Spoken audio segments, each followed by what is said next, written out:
Франция. Расмий аталышы Француз Республикасы. Батыш Европадағы мамлекет. Республиканың ураны эркиндик, теңдик, бир туугандык принциби башкаруу эл менен жана эл үчүн. Борбору Париж шаары. Өлкөнүн аталышы герман урууларынан болгон франк этнониминен келип чыккан. Франциянын көпчүлүк калкы аралаш гал роман түркүмүнөн пайда болгон жана роман тобундагы тилде сүйлөшөт. Франция өзөктүк куралдуу мамлекет жана буунун коопсуздук кеңешинин туруктуу мүчөсү. 1950 жылдан баштап Франция Европа Союзун түзүүгө жигердүү катышкан өлкөлөрдүн бири. Калкы 64 миллион киши, анын ичинде 90%га жакыны Франциянын атуулдары.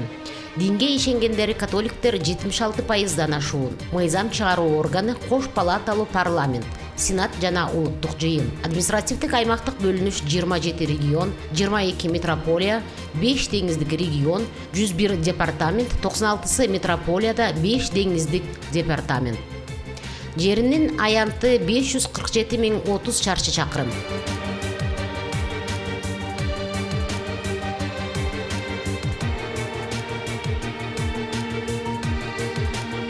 Франция батыш Европадагы чоң мамлекет. Анын аймагы Нормандиянын тик аскалуу жээктеринен тартып, жер ортолук деңизинин жылуу көгүлтүр жээгине чейин созулат. Качандыр бир кезде Франциянын бүткүл аймагын чытырман токой каптап турган. Азыр токой тоолордо гана сакталып калган. Мында тоолордун эң бийиги Монблан аттуу чокусу бар карылуу Альпы тоолору.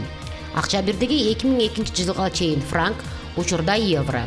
Метрополиянын 2017 жылдын 1-январына караштуу маалымат боюнча Франциянын калкынын саны 64 миллиондон ашуун.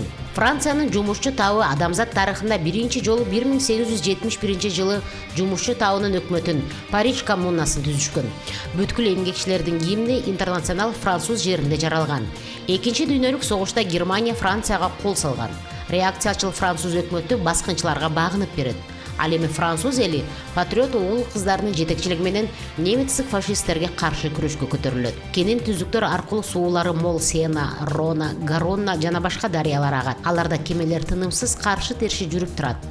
Өлкө көмүргө, темир, уран рудаларына, туз, газ, боксит кендерине бай.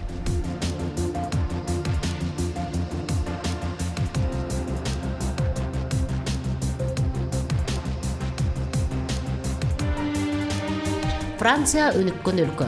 Анда алюминий, болот, синтездик каучук, жасалма була, пластмасса көп өндүрүлөт. Дары-дармектер жасалып, кездеме токулат. Кийим жана бут кийимдер тигилет. Өнөр жайлуу чоң шаарлардагы заводдордон станок, автомашина, электровоз, кеме, учак жана башка көптөгөн машиналар чыгарылат. Франция эзелтин парфюмериялык товарлары менен даңкталат. Айыл чарбасы абдан өнүккөн. Талаларында буудай, жүгөрү, арпа, сулуу, картошка, кант кызылчасы, жашылча жемиш өстүрүлөт. Көпчүлүк жерлеринде жүзүмзар жана жемиш бактары кездешет. Франциянын борбору Париж дүйнөдөгү эң кооз шаарлардын бири. Ал Сена дарыясынын ортосундагы аралда мындан 2000 жыл мурун пайда болгон. Парижде дүйнөдөгү сүрөт жана скульптуралардын эң ири коллекциясы жиналган Лувр сарайы, дүйнөдөгү эски университеттердин бири Сорбонна, эзелтеден белгилүү болгон Париж теңир энесинин собору сыяктуу эзелки имараттар көп. Дүйнөгө белгилүү Эйфель мунарасы жайгашкан.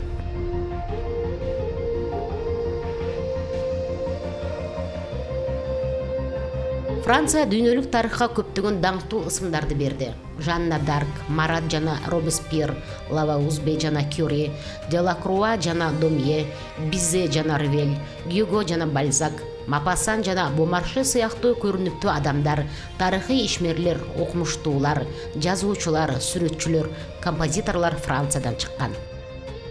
Луи 19-20 мүнөт Франциянын королу болгон. Францияда каалаган чочкону Наполеон деп атоого мыйзам тарабынан тыюу салынат. Сюрах аттуу кичинекей кафеде пожалуйста же кыргызчасы суранам, өтүнөм деп айтпасаңыз, кофени кымбат баада аласыз.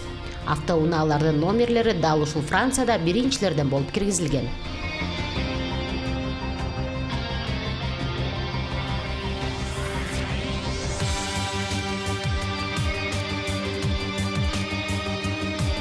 Кайсы бир убакта Франция өлкөсү дүйнөнүн 10% башкарып турчу. Ар бир 5-чи француз депрессиядан жабыр тартат. Бул жер планетасында Франция эң депрессивдүү өлкө дегенди билдирет. 1748-1772 жылдар аралығында Францияда картофель мыйзамсыз азық болгон. Француздар узун ичке багет нанын жакшы көрүшөт. Бул нан Париж метросын куруп жатканда пайда болгон. Ал убакта куруучулар арасында чыр чатак болуп турган жана куруучулар жанына нан кескен бычак салып жүрүшчү. Ушул бычак менен жаман нерсе болуп кетпесин деп багет наны чыгарыла баштаган. Аны кол сындырып жегендей кылып чыгарышкан. Азыркыга чейин сындырып жешет. Франциянын желеги 3 түскө боелгон: көк, ак, кызыл. Ак түс Бурбон король үй бүлөсүн билдирсе, көк менен кызыл Париж коммуналарынын түсү болгон. Башкача айтканда, монархия менен революциянын биригүүсүн түшүндүрөт. Франция мамлекети өзөктүк куралдын киши башында болгон саны боюнча дүйнөдө 1-чи орунда турат. 2-чи орунда Япония, 3-чү орунда АКШ. Коомдук транспорт системасы дал ушул Франция өлкөсүндө 1660 жылдары пайда болгон. Мыйзамдарына кайрылып келсек, темир жолго туруп алып өбүшүүгө болбойт деген мыйзам бар. Албетте канчалык күлкүнүчтүү болбосун, бул туура мыйзам. Аялдарга шым кийүүгө болбойт деген мыйзам 2012 жылы эле жокко чыгарылган. Франциядагы эң эски байыркы көпүрөнүн аталышы жаңы көпүрө. Франциядагы эң популярдуу кооз жери кайсы деп ойлойсуз? Эйфель мунарасыбы же Луврбы? Жок. Туристтер эң көп баруучу жер бул Париж Диснейленд экен.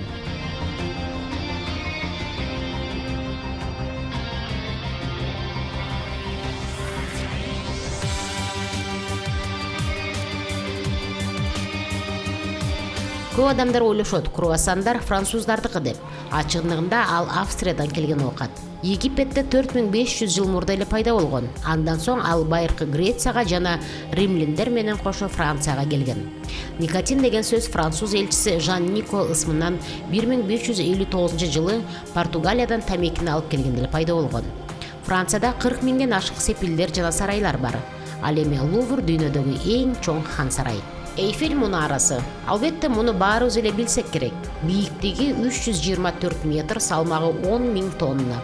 Парижге барган адам сөзсүз бул мунарага барса керек. Барбаса дагы алыстан сөзсүз көрөт. Бул мунара Франция өлкөсүнүн символу десек дагы болот. Адамдар эң көп келүүчү жана атактуу архитектуралык объект. Бүгүнкү күндө Эйфель мунарасы кынтыксыз атак даңкка ээ кооз жерлердин бирине кирет. Мурда болсо жаңы салынып жатканда Париж жашоочуларынын түшүнүксүз реакцияларына ээ болчу. Ал убакта шаарга келген коноктор курулманын монументалдуулугунда суктанып турушса, шаар жашоочулары мунаранын көлөмүнөн чочулашып, аны шаарда болуусуна каршы болушуп, бийликтен аны бузуп салууга көп жол талап кылышкан. Бул архитектуралык курулманын бузулушун радио толкундар доорунун келүүсү сакталып калды. Мунара радио антенналарды орнотуу үчүн идеалдуу курулма болуп калды. Мунаранын тарыхы 1886 жылы башталган. Жылына Эйфель мунарасына 7 миллиондон ашык турист келип кетет. Күнүнө орточо 30 000дей адам. Демек, кирүү билеттерин басып чыгаруу үчүн орточо 2 тоннадай кагаз талап кылынат.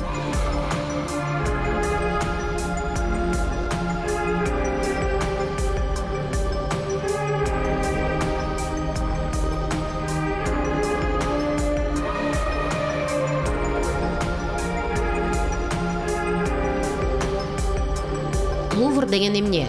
Мурдагы сепил, бир заманда хан сарай, учурда музей. Ушундай өзгөрүүлөрдү Париждеги Лувр сарайы башынан өткөргөн. Дүйнөдөгү эң көп баруучу музей. Жыл сайын миллиондон ашык дүйнө бурчтарынан келген адамдар келип кетишет. Алыскы өткөн чак менен учурчак ушул жерде 100 000 деген экспонаттар аркылуу чырмалышып турат. Бул экспонаттардын 35 000-ин өз көзүбүз менен көрө алабыз. Анткени бардык экспонаттарды көрүү үчүн экспозициялык жылчыкчалар жетпей калат. Анын үстүнө көптөгөн экспонаттарга өзгөчө сактоо шарттары талап кылынат.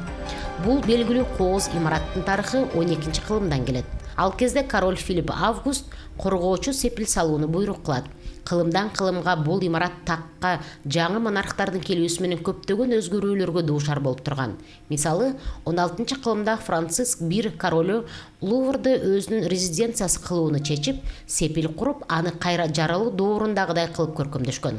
Улуттук ассамблея Лувр улуттук музей болушу керек деп токтом кабыл алган.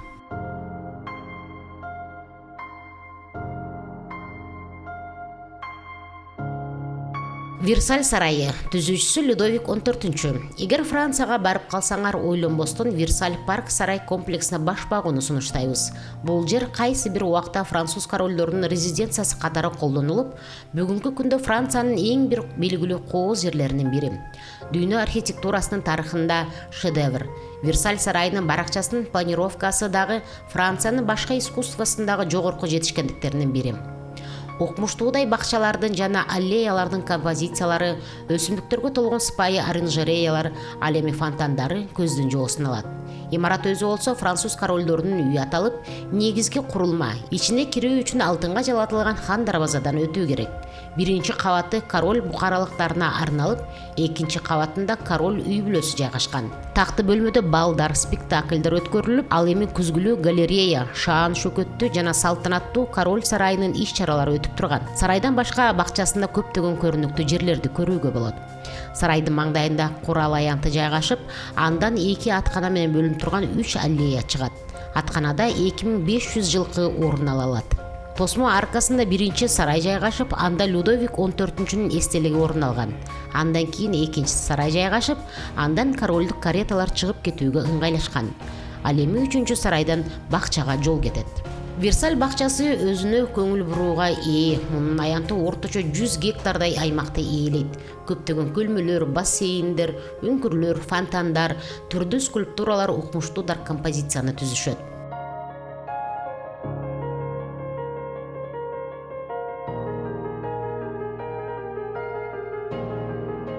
Париж Диснейленде эң көп туристтер келүүчү жер. Балдары менен саякаттаган ата-энелерге Францияда кайда баруу керек деп ойлонуунун кереги жок.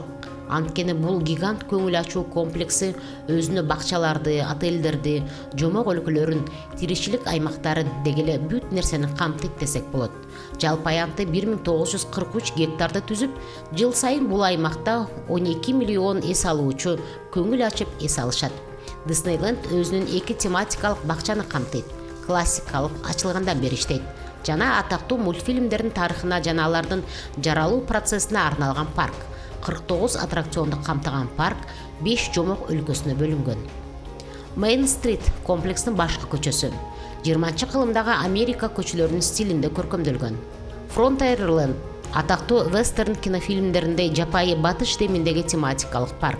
Adventureland комплекстин экзотикалык бөлүгү. Бул жерде чыгыш колорити, Индиана Джонс саякаттары, Робинзон Крузо аралындагы окуялар деминдеги элестер чагылдырылган. Фэнтезиленд жаркын фантазия өлкөсү. Эң кичинекей бөбөктөр үчүн, коноктор үчүн Дисней мультфильмдеринин белгилүү чыгармаларынын негизинде жасалган. Discoveryland окмуштуу окуялар дүйнөсү. 20-кылымдын белгилүү фантасттарынын чыгармаларынын негизинде жасалган.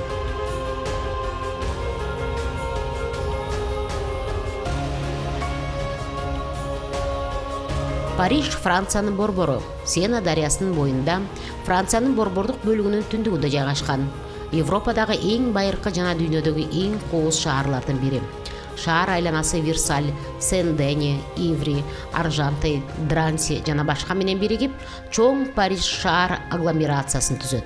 Иль-де-Франс тарыхый облусунун башкы шаары. Калкы 2,2 миллион. Эл аралык аэропорттору Вурже, Орле, Шарль-де-Голь, Руасси бар. Ири жолдор тоому. 1900-жылдан метрополитен иштейт. Париждин аванпорту Гавр. Дүйнөдөгү экономикалык мааниси жогорку шаарлардын бири. Европадагы активдүү ишкер борбор. Париждин борбордук бөлүгүндө Сите аралы жайгашкан. Анча бийик эмес тик капталдуу калдык тоолор шаарды курчап турат. Климаты жумшак, мейлүү жана нымдуу. Январдын орточо температурасы -3, -4 градус Цельсия, июльдуку +30 градус Цельсия. Жылдык жаан-чачыны 645 мм. Ар түрдүү машина куруу, автомобиль жана авиа, электротехника, химия, тамак аш, полиграфия, текстиль, булгары, бут кийим жана башка өнөр жай ишканалары иштейт. Саркеч кийимдер жана галантерея буюмдары, белек бешкектер чыгарылат.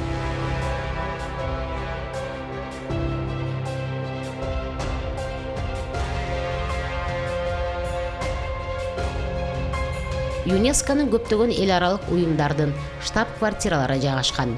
Жогорку деңгээлдеги жолугушуулар, эл аралык конгресс, конференциялар өткөрүлүп турат. Университеттер анын ичинде Сорбонна, Де Франс колледжи, институттар, Политехникалык Токен институту, Тажрыйба жогорку мектеби, Франция институту, анын курамында 5 академия бар.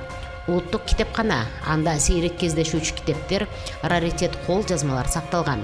60тан ашык театр, ирилери Гранд Опера, элдик театр, Комеди Фрэнсис, улуттук элдик консерватория, 130 музей, Пантеон, учурда даңк храмы, Жан-Жак Руссо, Эмиль Золя, Вольтер, жубайлар Кюрилер, Сент, Гюго жана башка улуу адамдар коюлган.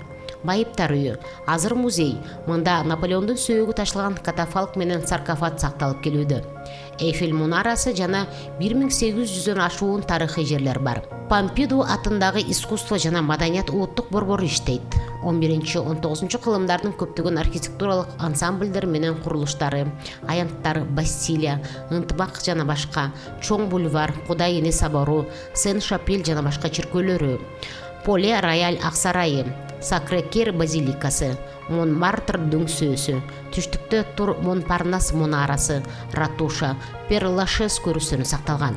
Заманбап архитектура курулуштары Фронт Сены мен Монпарнас ишкер борбору, административдик курулуштар жана турак жайлар, Дефанс аймагындагы боордоштук капкасы жана башкалары бар. Парижде 2-7 Олимпиада оюндары өткөрүлгөн.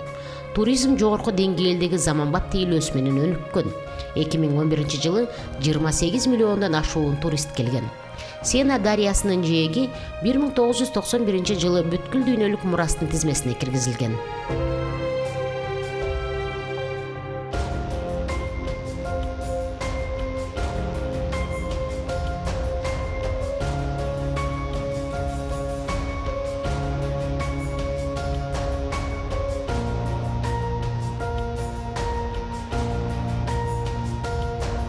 Лион Франциядагы эң маанилүү шаарлардын бири. Албетте, Париждегидей эмес, бирок дал ушул себептен ал кыска тынууга ылайыктуу. Лиондо кинематографтын пайда болушуна алып келген ойлоп табуулар орун алган. Люмьер музейи сыяктуу кээ бир маанилүү сапарларды өткөрүп жиберүүгө болот. Ыйык Жан собору дагы бир көрүнүктүү жер. Роман жана готика стилдерин айкаштырылган собор, анда астрономиялык саат баарынан жогору турат. Бул бизге убакытты, ошондой эле жылдыздардын же күндүн Лиондогу абалын көрсөтөт. Римдиктердин өткөн тарыхын Галло Рим музейи менен кошо Ла Фурвьердин археологиялык калдыктарынан көрө аласыз.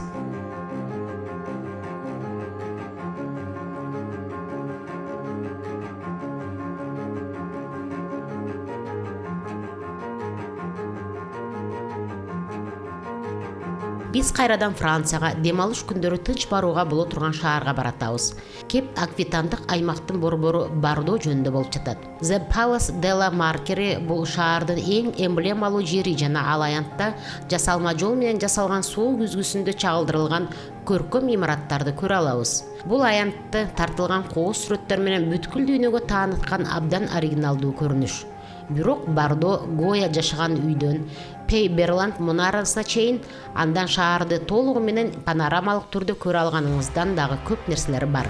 Жалпысынан алганда Бардо эч нерседен айырмалууга арзый турган абдан кооз эски шаарчасы бар, жакшы сакталып калган шаар.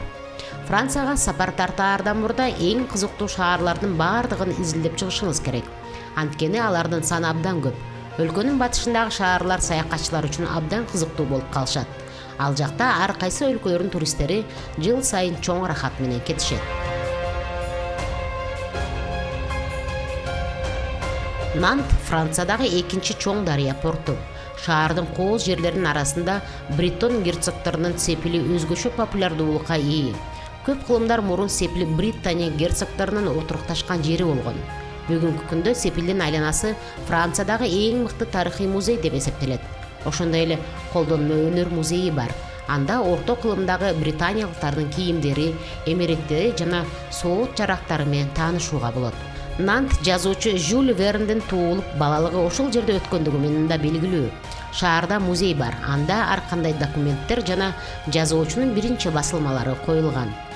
Петр жана Павелдин готикалык собору Нанттын символу. Жөнөкөй фасадтуу, бирок ички жасалгасы кооз акиташ храмы. Британия герцогу жана анын аялы ибадатканада жерге берилди. Ошондой эле жакшылык музейине жана көркөм сүрөт музейине көз чаптыруу кызыктуу болот.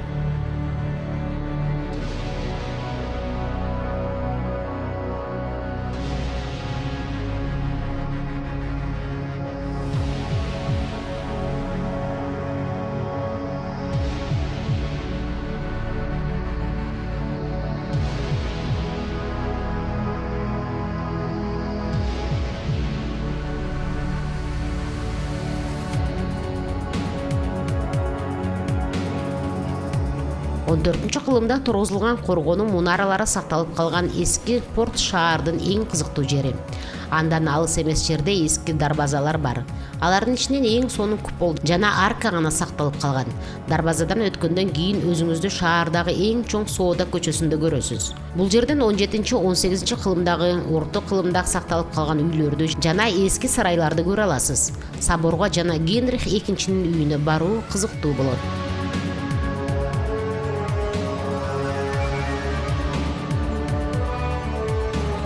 Бардо 2000 жылдан ашуун убакыттан бери бул аймактын ишинин негизги тармагы шарап өндүрүү болуп келген. Бардо шараптары менен белгилүү, бирок мындан тышкары саякатчынын көзү үчүн кызыктуу жерлер дагы бар.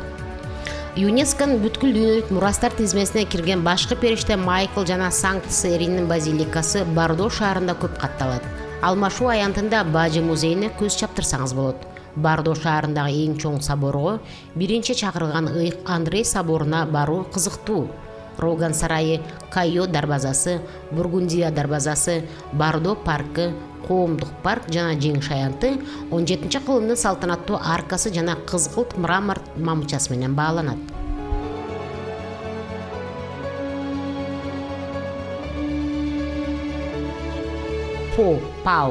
По которууда хеджирлөө дегенди билдирет. Алгач шаардын ордуна Гав де Пау дарыясынын аркы өйүнүн көзөмөлдөө үчүн чеп орнотулган. Бүгүнкү күндө По Батыш Европадагы белгилүү курорт. Бул жайлуу француз шаарчасынын көрүнүктүү жери Иберия бульвары. Ал Бомонт паркы менен По сепилин байланыштырат. Бульвар Пиренейдин адаттан тыш көрүнүшүн чагылдырат. Бульвар сайдын башында төмөн жагында темир жол бекети жайгашкан. Бульвардан станцияга фуникуляр бар.